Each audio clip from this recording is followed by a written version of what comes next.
Hello, everybody. Happy Sunday. It's Inspiring Moments with Kaylin, and I am so happy that everybody is on. We had technical difficulties, which is normal, but it is all right. I am glad to be on. I am glad to be talking with you all, and I'm just glad to have had an amazing Sunday. I am enjoying being with family. I'm enjoying just being able to talk with others. So I am super duper glad to be on tonight and to be here. Welcome to the Inspiring Moments with Kaylin live podcast. I'm your host, Kaylin John Louis, and I hope everyone is feeling great. I hope you are feeling awesome and are having a rocking Sunday. I'm very glad to be alive and online with you all. Remember to keep wearing your mask and staying safe and 6 feet apart for the coronavirus pandemic, and just to keep everyone around you safe. If you haven't already, please subscribe to the KCK Inspiring Moments with Kaylin YouTube channel and turn on your post notifications. Next, you can follow me on Instagram at KaylinCares15, on Twitter at Facebook at Kaylin's Caring. You can follow me on LinkedIn at Kaylin's Caring Connection, and we will continue you'll continue seeing several things with what's going on with Kaylin's Caring Connection and how you can connect with me. Last but not least, I ask that you go check out the Kaylin's Caring Connection website. On that website, you will be able to find all things Kaylin's Caring Connection. If you would like to see what we're talking about, what's going on, everything on that website. So make sure you go check it out. Again, thank you for tuning in. And if you have any questions at any time during the show, I ask that you put them in the chat and that you allow us to be able to hear you, your comments, whether you just want to say hi. Let me know. I want this to be interactive, and I want you to share in the talk tonight. So tonight, as many people know, I'm raising awareness for other youth caregivers with the KCK Youth Caregiver Awareness Drive, which will raise awareness for children around my age group who are caring for others, helping with loved ones, or disabled aging relatives. Also, these last couple of Sundays, I have celebrated some amazing youth support of this drive. Well, I desired to have a guest on this Sunday, but sadly I wasn't able to, which is all right because I'm going to take this time this Sunday to speak up for youth caregivers by sharing some facts that you should know about youth caregivers and explaining some things about my story. Now, when we kicked off the drive, the Kaylin's Caring Connection drive, the Youth Caregiver Awareness Drive, and when we kicked this drive off, my whole main goal and vision was to celebrate and highlight some youth caregivers because I myself help care for my grandmother and great-grandmother with my mom. My mom happens to be the primary caregiver, so I don't share in caring by myself. However, I have experience and I have gone through the several things, and I will go in depth about some of those things, but I've gone through a lot when it comes to this journey. Now, of course, now things are more normal. It's my day-to-day activities, but when I first started caring and I first got into this whole caregiving journey, it was a little different. I didn't really know much about it because I was around maybe 11 or 12, and of course my mom was really the first person to notice when everything was going on because of course I'm like, oh, this is my mom, she's fine, she's going through her day-to-day thing. So it wasn't as, I guess, her discovering and seeing certain signs where she was starting to forget things or she wasn't remembering to do her day-to-day activities. That's when I really was a little concerned. Like, I never knew that this could happen. I wasn't fully aware, but once she got her diagnosis and things started to progress and stress in Alzheimer's, she would come over to our house and she would spend the night with us. But while she was spending the night, we would make sure she's all right, but she still be staying at her home. Well,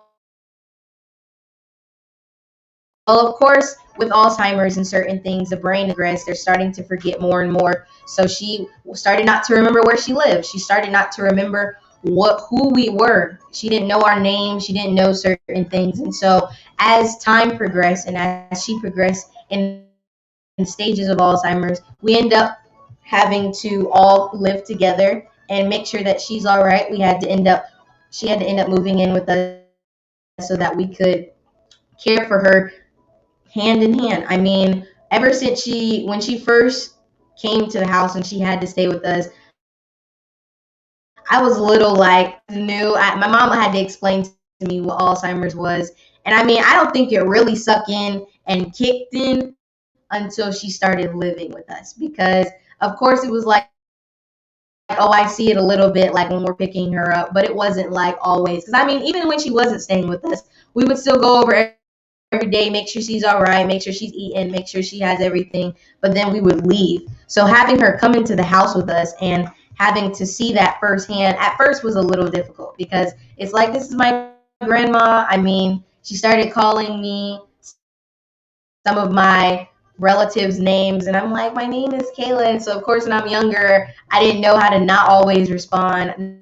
Not everything, you don't have to always be like, that's wrong or that's right, because they don't remember, they don't understand what's going on. So I was a little like, she's forgetting me, and I would feel a little whatever, because I'm like, I thought I was your granddaughter and all that. But I mean, over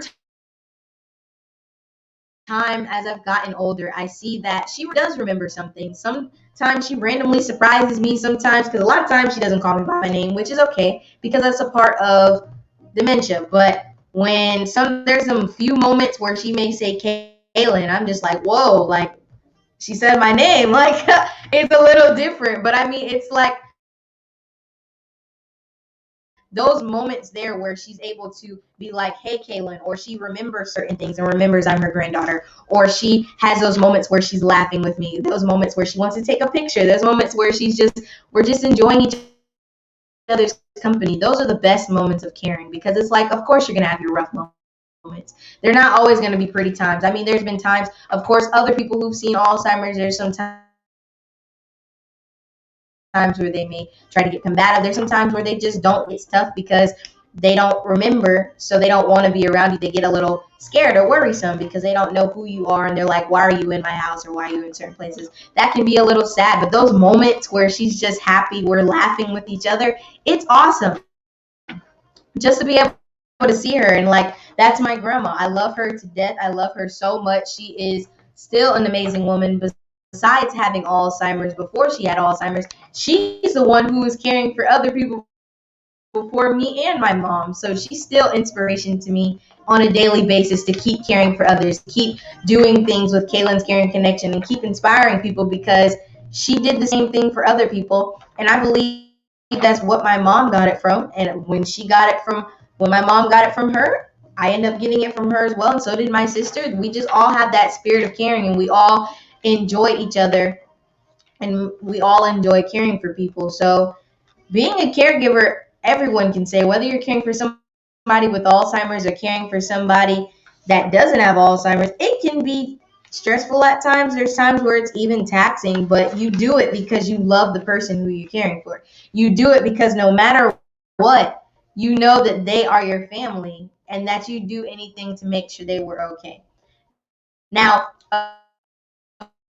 when I was little and I was starting to learn more things with Alzheimer's, I was a little confused. And I mean, there wasn't a lot of information. There's still not a huge amount of information for youth caregivers. That's the whole purpose of the awareness drive. I want to be able to bring awareness to people who are like me, people who are my age, or some people that are even younger than me, just to be able to say, hey, we are going through this together, and not many people have many resources to help youth caregivers like me. So I'm going to do my best that I can to make this into an everyday life. This whole KCK Youth Caregiver Awareness Drive, it's not stopping here.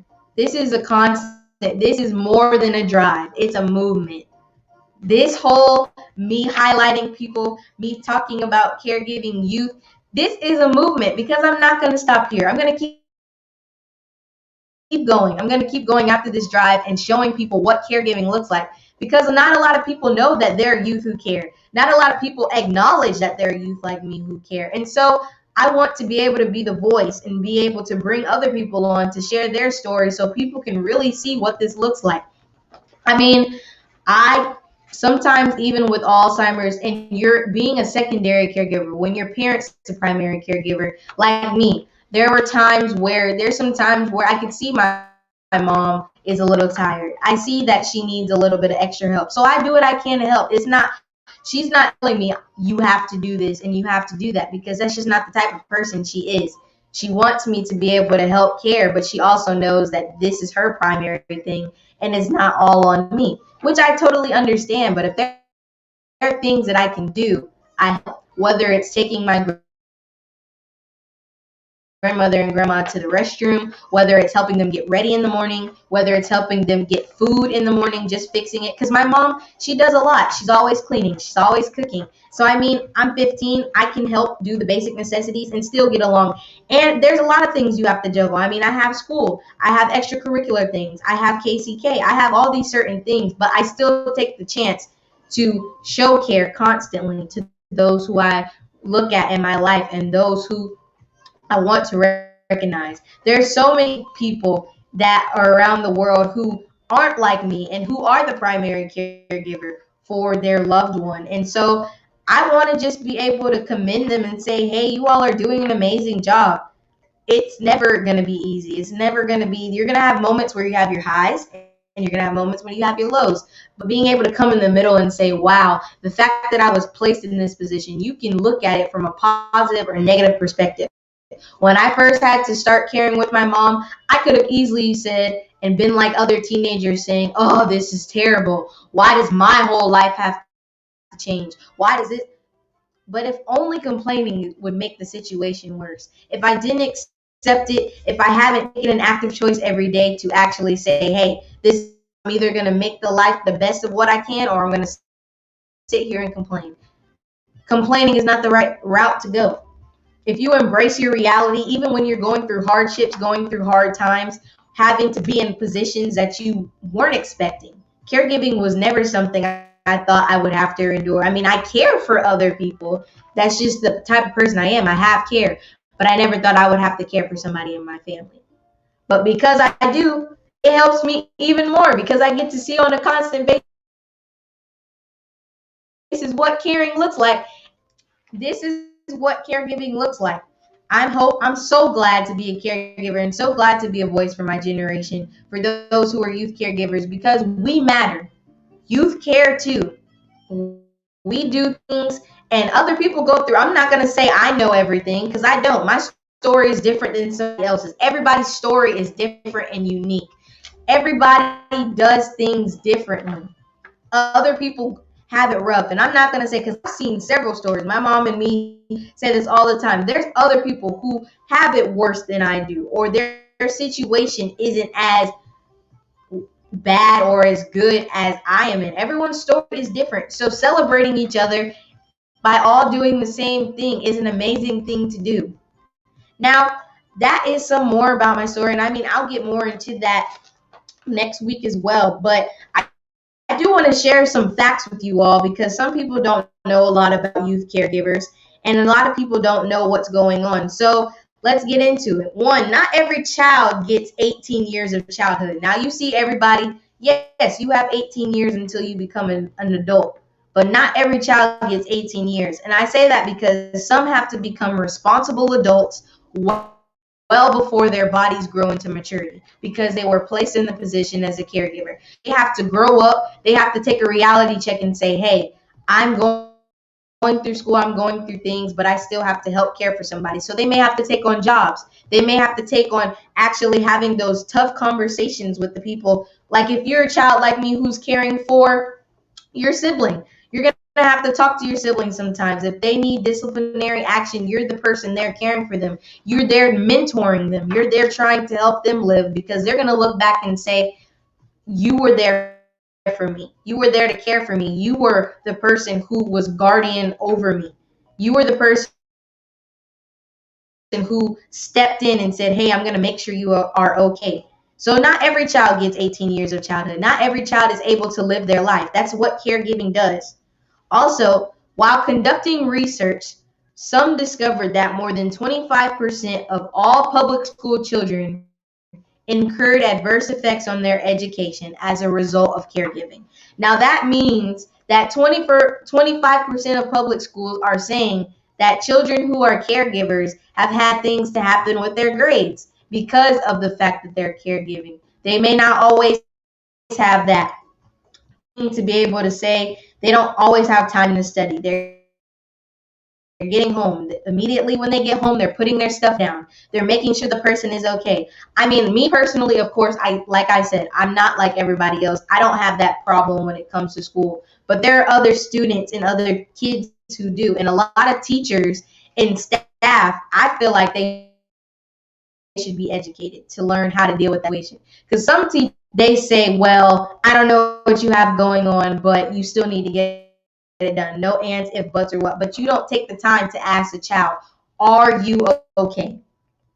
I would say asking someone, even if asking a youth caregiver that you know, even if you don't know they're a caregiver, but you can tell, even as a teacher, that something may be going on, instead of immediately jumping down their throat and saying, why aren't you doing this? Why aren't you doing that? You could ask the child if they're okay.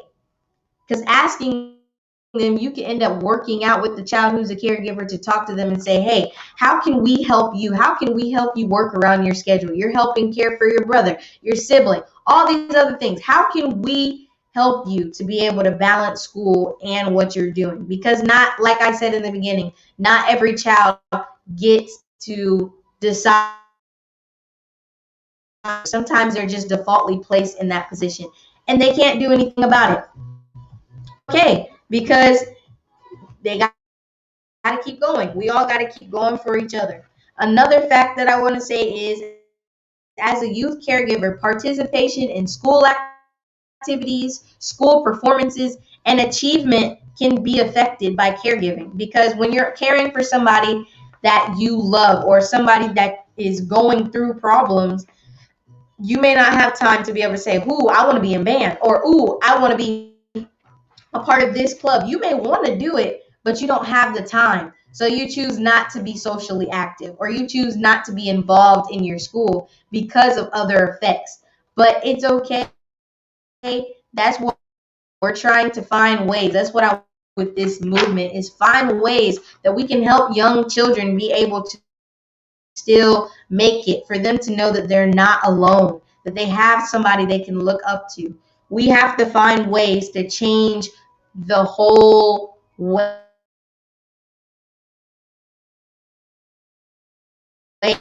You hear all these things now about adult caregivers. We have to do something for youth caregivers because they're missing their childhood. They're missing certain things. Some of them end up getting anxiety or depression because they're like, this person and I have dreams, and that can really affect them. Youth caregivers are often not included in the training or support structures designed to help caregivers.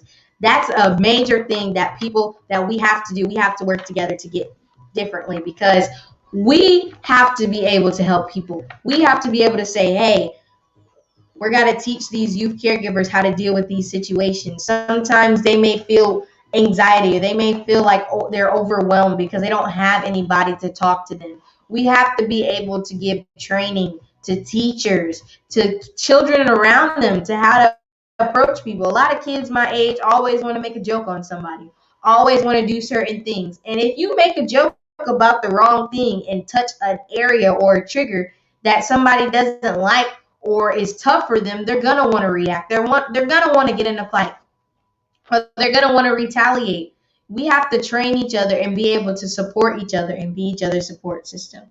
There's, of course, I say this all the time. There are 1.3 to 1.4 million children ages 8 to 18 around the world that are youth caregivers and are providing care for an adult relative.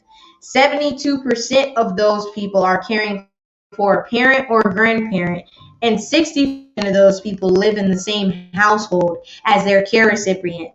And sometimes, can you imagine that you are going to school, going to work, you're cleaning, you're making sure your brothers and sisters have food, you're making sure your needs before yours, and you're under the age of 18. Most people don't get that until they're an adult. Childhood is supposed to allow you to grow. To it's supposed to allow you to learn. But because you're constantly helping someone else, you have to grow up and take. We have to be able to help those and celebrate those, because that takes a lot of strength. It takes a lot of strength to constantly wake up every day and say, I'm going to take the active choice to care for somebody I love. Caring for someone does take an active choice, because you're going to have those times where you just you feel depressed. You feel like, I'm doing the same thing every day. I'm in the same spot. I can't move on with my life because I'm constantly helping somebody else. It's okay. We got you. We see you.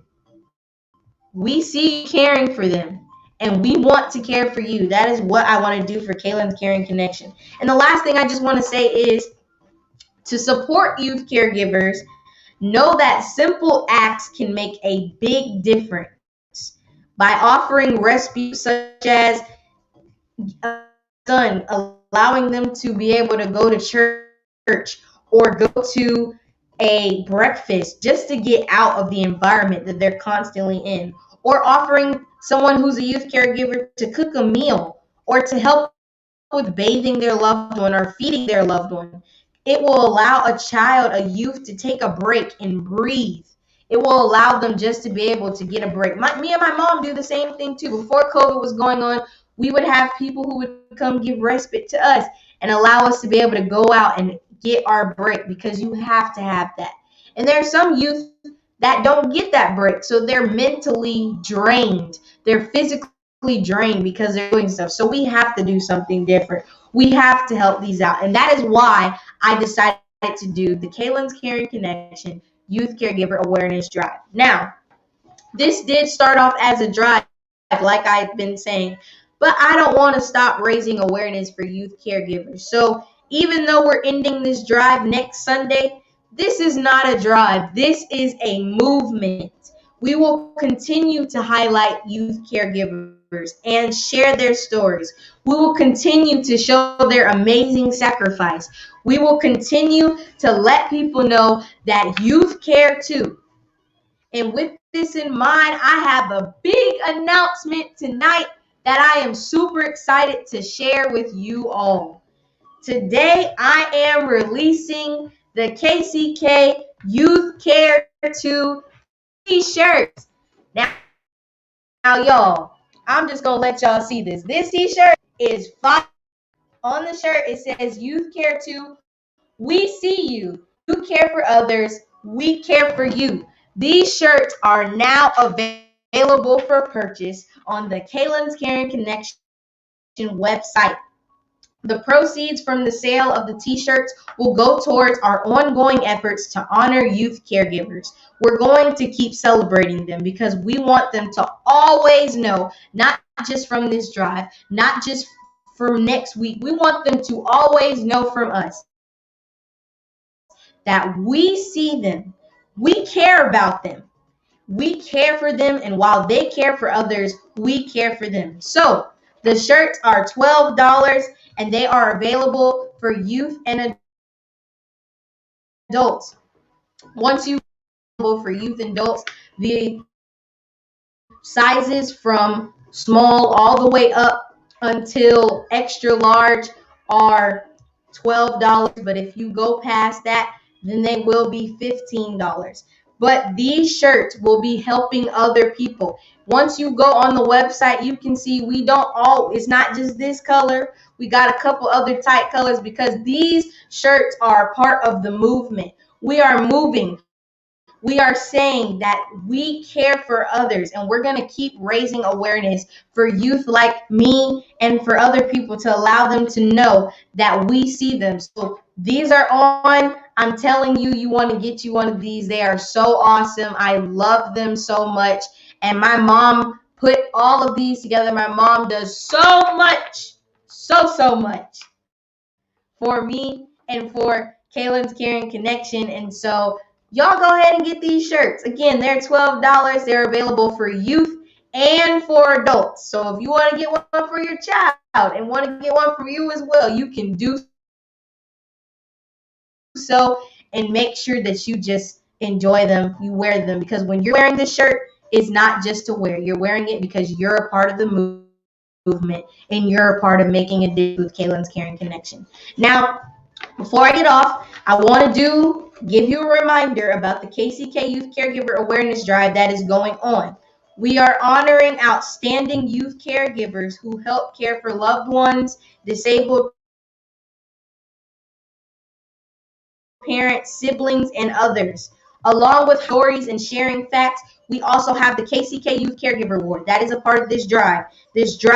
And you will be able to nominate a youth caregiver from the ages of 8 to 18. But in order to do so, you got to go to the website. So once you go to the website, we're going to pop it up so that you can see it. But you will need to visit www.kaylinscaringconnection.com/events. Once you go to that site, you're going to click the link at the top. So once you click that link at the top, it's going to take you to fill out a nomination form, and it's popping up now. You'll be able to see what I am referring to, because I want everyone to be in the loop. We only have one more week left of this drive, and I want to bless as many people as I can. So go to kaylinscaringconnection.com/events. Once you're on there, you're going to click that line that says click here to nominate a youth caregiver. Click that link, and once you click that link, it will take you to a form, and you will be able to fill it out. You'll be able to nominate that youth from the age of 8 to 18, because we want them to know that we care for them. We're accepting nominations nationwide, so it doesn't just have to be in your community. If you know anyone else and you know that they are from the ages from 8 to 18, please nominate, because you only have 7 more days. And again, we're going to keep nominating people. But on March 7th, which is next Sunday, on March 7th at 11:59 p.m., nominations will close. No more nominating, no more. You cannot nominate anybody else. But y'all see that on the screen? Y'all see the shirts? Them shirts is fire. They are good. They are good ground, and they're going to great things. But to nominate somebody, these nominations will cut off March 7th, 59 p.m. From there, we will proceed to choose our 3 awardees. Awardees will receive a KCK t-shirt and a gift card. Now, when they're receiving these shirts, they're getting one of these Youth Care 2 shirts. So they'll be able to rock the brand. They'll be able to rock and know that they are part of the movement and that we celebrate them. The winners, we will have 3 winners. So you have first place, second place, and third place. The third place awardees, the first place awardee will get a $300 Visa gift card and a Youth Care tee. You will get a $200 gift card and one of these rocking tees. And the third place winner will get $100 Visa card and a tee. And we want them to know we care for them, we see them, and that they're doing amazing things. We want to acknowledge them for their hard work and perseverance as youth caregivers. And I just want to say a special thank you to every single person who has already donated, helped me move this forward. Without you and without God, let me say that first. Without God, none of this would be possible. This vision, everything I'm doing is coming from the Lord. I am fulfilling the purpose that He has given to me. So thank you to everyone who has donated. You can still donate, though, if you haven't already. at Kaylin Cares 15 on Cash App. You can Cash App us at Kaylin Cares, and you can also PayPal at Kaylin's Caring Connection. You can make sure that because I'm telling you, this donations, none of this is staying towards me. This is all going towards helping people and making sure that these caregivers know that we care for them. And I just thank you for connecting with me and allowing my talents and my brand to be able to bless other people. I love you all so, so much. I know we got off to a late start, but to those who are on, thank you so much. Thank you for watching, for commenting. I love you all, and I will see you on next Sunday if the Lord says the same, prayerfully, with better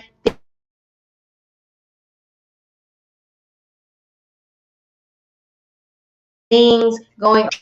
Bye.